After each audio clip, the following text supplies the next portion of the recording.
Most recruiters hate the word no when recruiting new talent. But in this video, I reveal two types of recruit calls you need to be making every day and the no answer I love to get from every new contact I want to recruit. It's been a couple of weeks, but I'm back.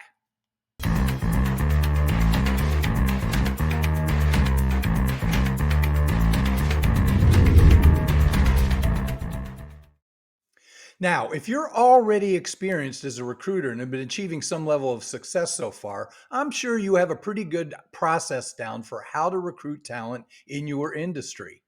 One aspect of my success in achieving $1 million billing status was learning there are actually two types of recruit calls that can be made throughout our day, week, and month that'll help my team to uncover the really good candidates to present for the immediate job orders we have and build a base of talent we can quickly access for those job orders that we'd be assigned to in the future. Sort of a two-prong approach to our goal of achieving big billings on our desk. The first type of recruit call employs a tactical approach, and by that, I mean the approach we use to specifically identify candidates for the immediate job orders to which we've most recently been assigned. This is the call we'll be making most of the time every day because it's closest to our continuing goal of making a placement today. Our second type of recruit call is a more strategic approach, a longer term approach in which we'll see placements result later on down the road. This is the recruit call we switch to when we hear of a new name. Maybe it's a result of a referral. You heard or read about someone new entering your industry or vertical space. And you make these calls in between your tactical recruit calls as you gather new names throughout the day or week, making it a point to have at least one conversation with each one of these people and then categorizing their placement potential as a result for quick reference to future search assignments. I dive deep into these two types of recruit calls in my video series, Secrets of the Big Billers, which I absolutely encourage you to check out in the link below. But making these strategic recruit calls in between your tactical recruit calls are important because they hit on the philosophy of working smarter, not harder.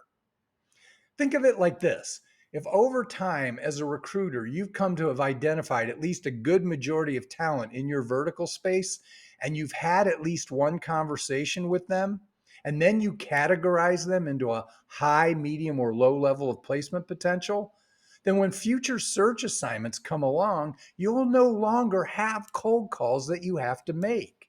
You'll just reach into your files, find those people whose previous conversations gave you insight into areas of their talent that match up to this job order, to which you can now put in a call to these people and be one step ahead of the usual search and recruitment process. Hey, Mike, remember me? We spoke some time ago, and you mentioned that if I had something come across my desk that matched up to what you want to do next, you'd want me to call you. Well, I've got some good news. So let's talk a little about the strategic recruit call and how best to recruit someone when we have no specific job order to recruit them on. Now, a big biller taught me that the primary objective with this first in-depth discussion is to gain an understanding of who this person is and when I may want to call this person again in the future. But if I want to establish an unshakable recruiting relationship with this recruit, the message must be made clear to them. I'm not calling for any other reason than to present my value to you. Yet I also need to get that person's willingness to be recruited by me in the future. The challenge to this is that this all has to be accomplished within the first few minutes of the call, because in this person's busy day at work, that might be all the time they'll give me. So how do I do that? How do we impress upon a new contact our high value to them as a recruiter and also get them to admit to us they'd be open to being recruited by us, all within the scope of a few minutes? Well, after properly introducing ourselves, what we want to do is first start off with some questions. Easy questions they can reply to without having to put too much thought into their answer. Remember, we're most likely catching them off guard in the middle of their very busy day, And to them, call is from some mysterious person they've never heard from before. So if those questions are easy, yet demonstrate a sincere interest in them as a valuable new contact, it's almost certain we'll be evaluated quickly as an asset to their career, and they're more likely to agree to giving us the information we need to present our open positions to them in the future. So I want to now pass on to you my series of questions that I ask, along with my secret question to gain the no that most recruiters never want to hear. But yet it's given me the most success in recruiting almost every new contact I call. Once I've introduced myself, my first question will be to verify their title. So, Lisa, I understand that you're head of operations for ABC Widgets. Is that correct? Easy question to answer, and it's important as well to make sure I'm talking to the right person. My second question: how long have you been with ABC Widgets? Easy question, easy to answer. Then I'll follow up with: are you happy? Are you doing well? Most people say, yeah, I'm doing great, or yeah, I'm happy, thanks. And my reply to that will also be equally as positive, letting them know that's what I was hoping to hear. Yeah, Chuck, I'm happy. Well, good, John. It's important that you're doing well. I want to align myself to his positive response if he's being genuine. Or this is a great answer to someone who thinks they'll trip me up by saying, yeah, I'm happy, if they suspect I'm a recruiter who is hoping to hear a no. And then I'll ask, so what's working out so well for you right now?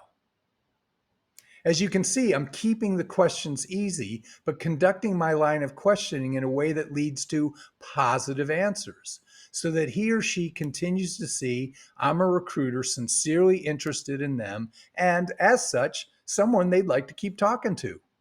Maybe even arouse their curiosity as to where this conversation might be going. But here's the secret no question.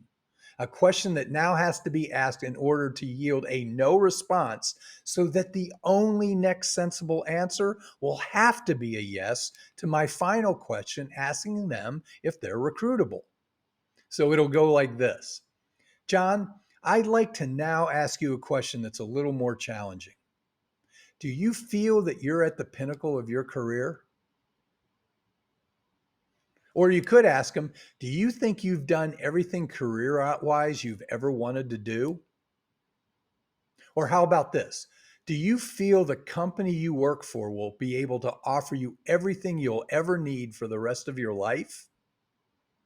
You can see it's almost impossible for anyone to answer that question with a yes. Do you feel you're at the pinnacle of your career? Yeah, Chuck, I think I'm done doing anything productive. Or do you think you've done everything career wise you've ever wanted to do? I mean, what kind of a person is going to say, yeah, I've pretty much done everything, Chuck? Not many, right? So this will give me the no answer that I need to get to my last question, which is the true purpose of my call. So when they've answered no to, do you feel you're at the pinnacle of your career? I'll now ask, well, John, if I had a unique opportunity come across my desk that could enhance your career, would you be in a position to explore it? So, if you reflect on the question, you can see how difficult it would be for someone to say no. If I had a unique opportunity means that I'd be calling them only with something that would be of value to their career and that they'd be personally interested in. Would you be in a position to explore it? Not would you be willing to make a move or would you be wanting to interview for this, but would you be in a position to want to hear more about it? That's all. Responses? Sure, Chuck, I always like to keep my ear to the ground. Or, yeah, I'd give it a listen. Or, well, as I said, I'm really happy. I'm not looking to change jobs, but yeah, if something were to come up, this now opens us up to having a dialogue with them as to what aspects of a job there has to be for them to consider it. I'm telling you, once I edited this strategic recruit call to employ these questions, it was so rewarding to get so many more people reacting positively to my recruit calls, and they were more than happy to continue conversations with me. Try it. See how many more new contacts will be open to wanting to have extended conversations with you about the assignments you'd be working on. And I'll see you in the next video.